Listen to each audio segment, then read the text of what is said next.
On Friday the 11th of December, 1936, the final vote on the abdication bill was passed in Parliament, and Edward VIII ceased to be king. He had reigned for 326 days. His father's premonition that within 12 months of his death his son would ruin himself had come true. The newly created Duke of Windsor spent the afternoon packing and reading letters of support and sympathy at his country house, Fort Belvedere, in Windsor Great Park.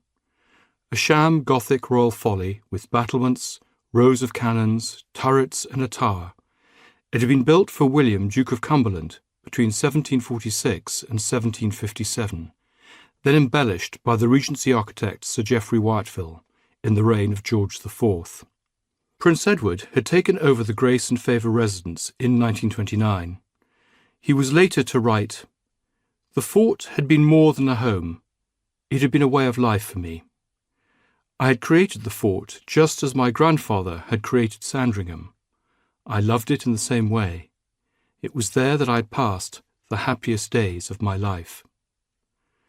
Sir Giles Gilbert Scott had added a guest wing in 1936, and Edward had installed central heating, ensuite bathrooms, a tennis court, swimming pool, and in the basement a Turkish bath.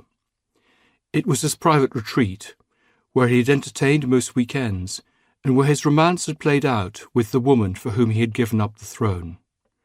Now he was having to leave it and his staff to venture into an uncertain future.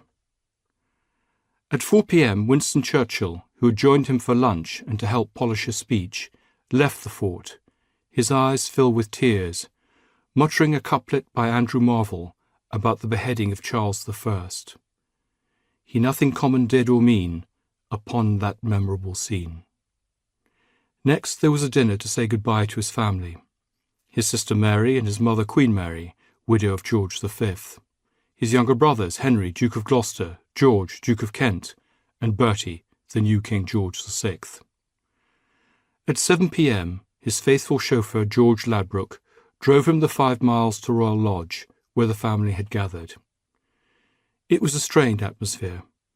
Bertie was coming to terms with the responsibilities and challenges of his new role, whilst the rest of the royal family was still reeling from the events of the past few weeks, when David, as Edward was known in the family, had threatened to commit suicide if he could not marry the twice-divorced American, Wallis Simpson. The new Duke of Windsor, on the other hand, felt liberated. His obsession with Wallis had given him an excuse to renounce the role of king, which he had increasingly not wanted. It had also allowed the government, concerned about his political views, especially towards Germany, and whether he had the qualities needed to be monarch, to force him to abdicate.